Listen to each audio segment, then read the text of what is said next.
Good morning, I'm Robert Tan. Join us as we follow the money from the financial choices that shape our daily life to the bigger forces driving the economy. The headlines. April inflation accelerates to 7.2%, far above target. And if higher prices aren't enough, taxes cut into your budget too. Where does the money go? Tax expert Mon Abrea joins us. And Pulse Asia releases its latest presidential race survey, the early names to beat and the matchups to watch for.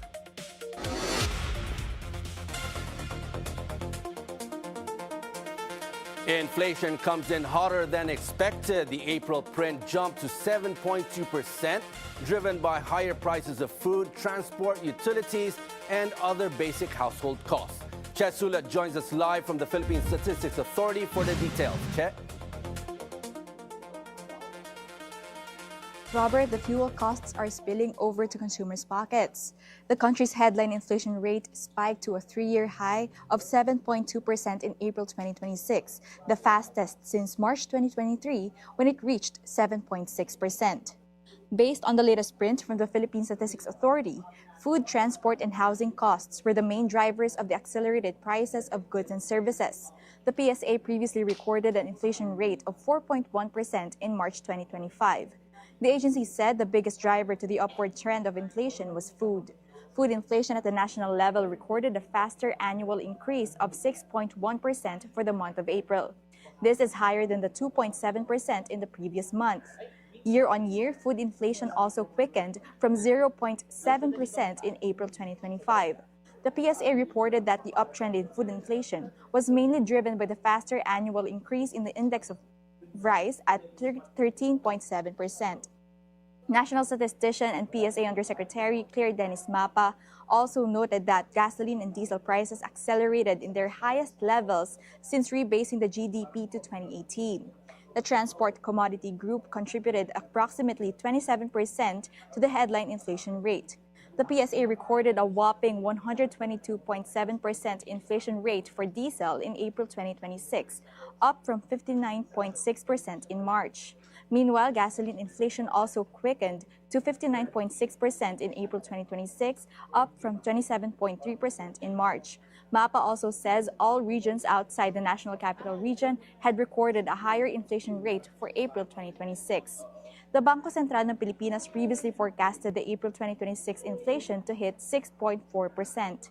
The average inflation as of April 2026 now stands at 3.9%. That's the latest from my end. Back to you, Robert. Thank you, Che Sulat, live from the Philippine Statistics Authority. A new Pulse Asia survey is giving an early look at the possible 2028 presidential race. Vice President Sara Duterte remains the early name to beat, but the numbers also suggest 2028 may be more competitive than expected. Joash Malimban has that story. Vice President Sara Duterte continues to lead early voter preferences for the 2028 presidential elections. But a new Pulse Asia survey shows former Vice President and Naga City Mayor Leni Robredo gaining ground. The nationwide poll conducted from February 27 to March 2 shows Duterte with 51% support in a possible head-to-head matchup, while Robredo follows with 43%. In another possible matchup, Senator Raffy Tulfo is statistically tied with Duterte, with both candidates receiving 46% support. The results suggest Duterte remains the early frontrunner, but the 2028 race may be far from settled. Regional breakdowns show Duterte drawing her strongest support from Mindanao and the Visayas, while Robredo and Tulfo post stronger numbers in Luzon. Robredo leads Duterte in balanced Luzon and holds a narrow edge in Metro Manila. Tulfo also shows significant strength in balanced Luzon, where he outpaces Duterte in their possible head-to-head matchup. Support also varies across socio-economic groups. Robredo and Tulfo perform strongly among Class ABC respondents, while Duterte continues to draw stronger support from Class D and Class E. Pulse Asia says around 6 to 7% of respondents remain undecided. With 2 years to go before the next presidential election, the numbers show Duterte is still ahead, but possible one-on-one matchups with Robredo or Tulfo could make the 2028 race much more competitive. Joash Malimban, Bilyonaryo News Channel. Up next, from payslips, receipts, taxes, we pay so much, but where does the money go? Joining us is Mon Abrea, Global Tax Policy Expert and Chief Advisor at Asian Consulting Group. Keep it here on Follow the Money.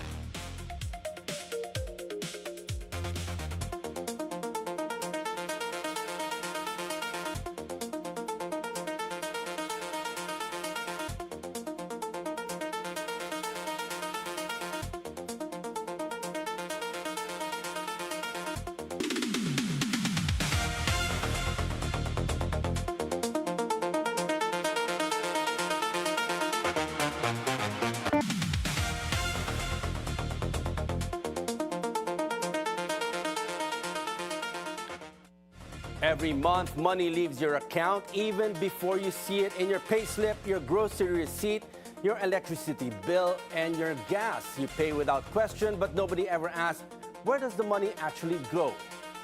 Joining us this morning is tax whiz Mon Abrea to help us understand the complex tax system. He is a Harvard-trained tax expert, former government official, and one of the country's leading voices on tax reform. He's written open letters to the president, pitched the Philippines to investors across 30 countries. Mon, welcome to Follow the Money. Thanks for joining us. Thank you, Robert. All the way from Korea. Yes, we arrived this morning. Thank you this for joining. morning. Just morning? Yeah, this morning. Okay, Mon, we woke up to news of inflation rate now at 7.2%.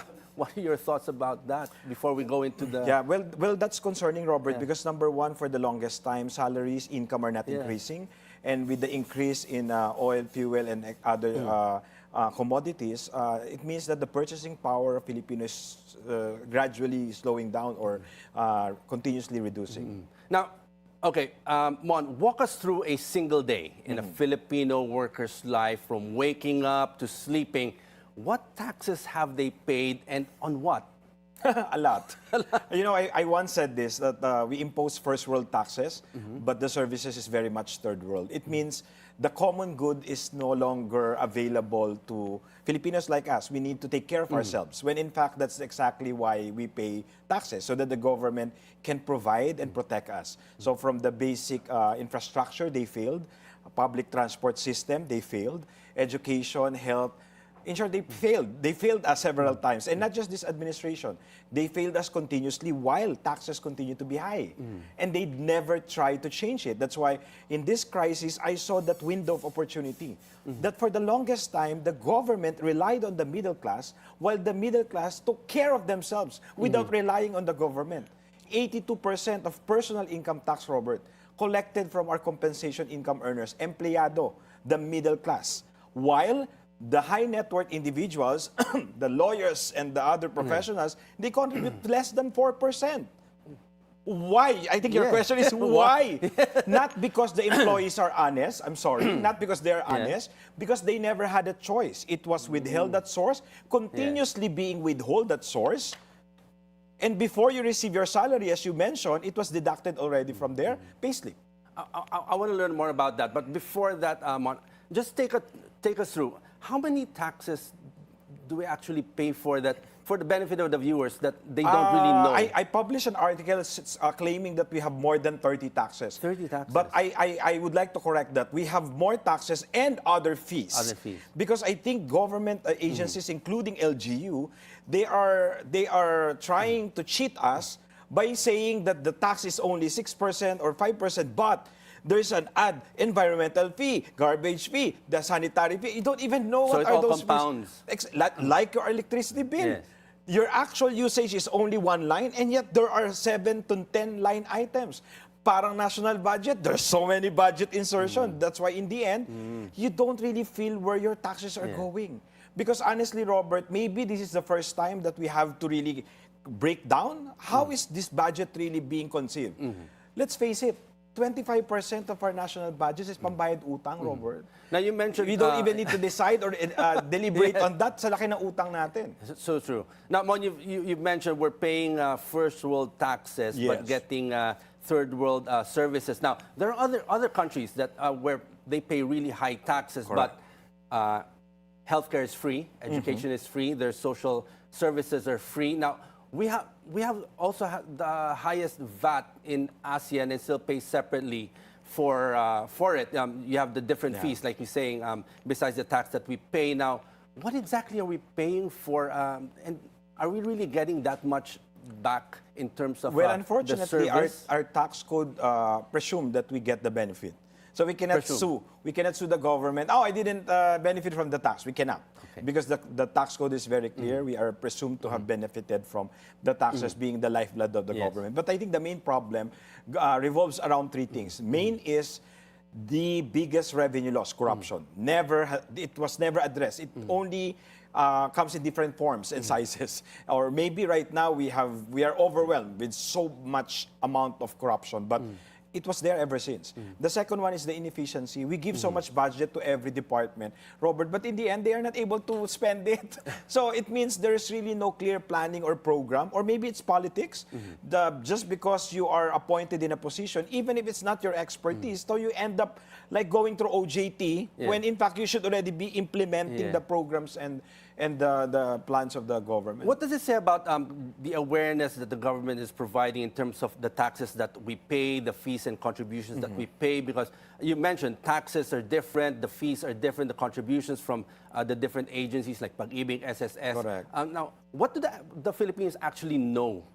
Do we have enough education I don't think so. in terms of what we're actually really paying for? Because before the show, you were mentioning we pay SSS, Pag-IBIG, PhilHealth. but it's not being used. We don't really know how to use it. Yes. So, Well, what are your thoughts on that? First, number one, I think we complain a lot, but we don't move forward. We just end up complaining, but we don't really ask more questions after that. Yes. Like for instance, how does really the government use our taxes? So as I have said, 25% bayad utang, 20% the internal revenue allotment. These are all given to LGUs, and yet the LGUs tax us even more for a lot more reasons, environment, garbage, etc.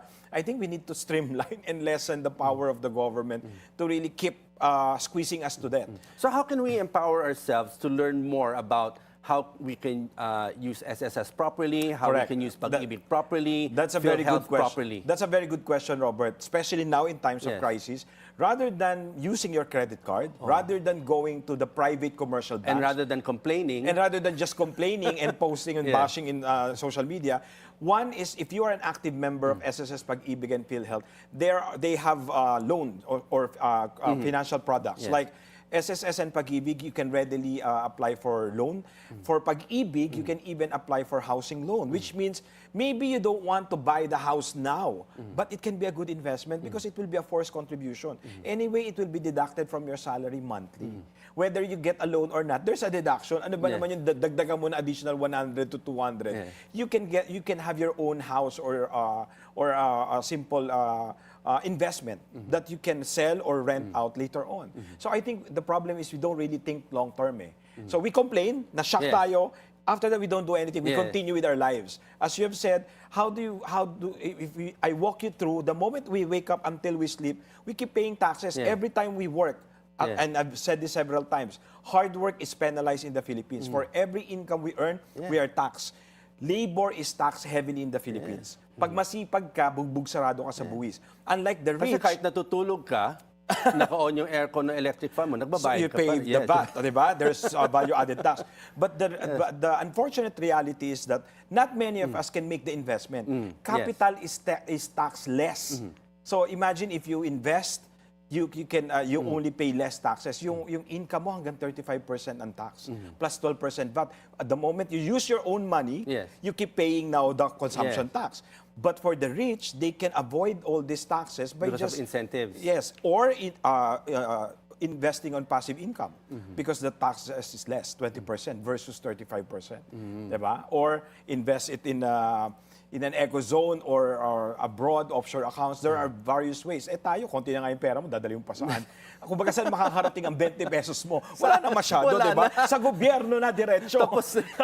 Tapos na yan, mahirap na yung 20 pesos na yan. Correct. But, Mon, the major complaint really is, what the Filipinos say is they pay, and then the streets get flooded. We have crumbling hospitals, we have broken schools. Where's the money actually going? What is broken in the system that you're trying to tell the government when when you talk to them in terms of the tax system as well? As we have said several times, Robert, it's very convenient for the government to keep taxing us. In fact, government around the world is addicted to imposing taxes. They like more revenues because it means more power. Unfortunately, unlike in the first world country, they cover all the basic services. Yes. As you've mentioned, everything is free. Yes. So even if you pay or give up 50% of your income, you don't need to spend for public transport, education, healthcare, meaning the government will take care of you without putting their faces or their names or bragging or even making you owe them, feel that you owe them a lot. In the Philippines, the problem is we are heavily taxed, and yet scarcely, unfortunately, we barely see the benefits. We have to take care of our own education. Like I had to go to Harvard just so I get the respect of a lot of politicians. When in fact, our public universities should be able to give me that education and credibility as expert, and yet you need to spend on your own.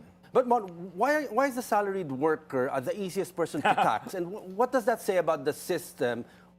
Who is it really designed to serve?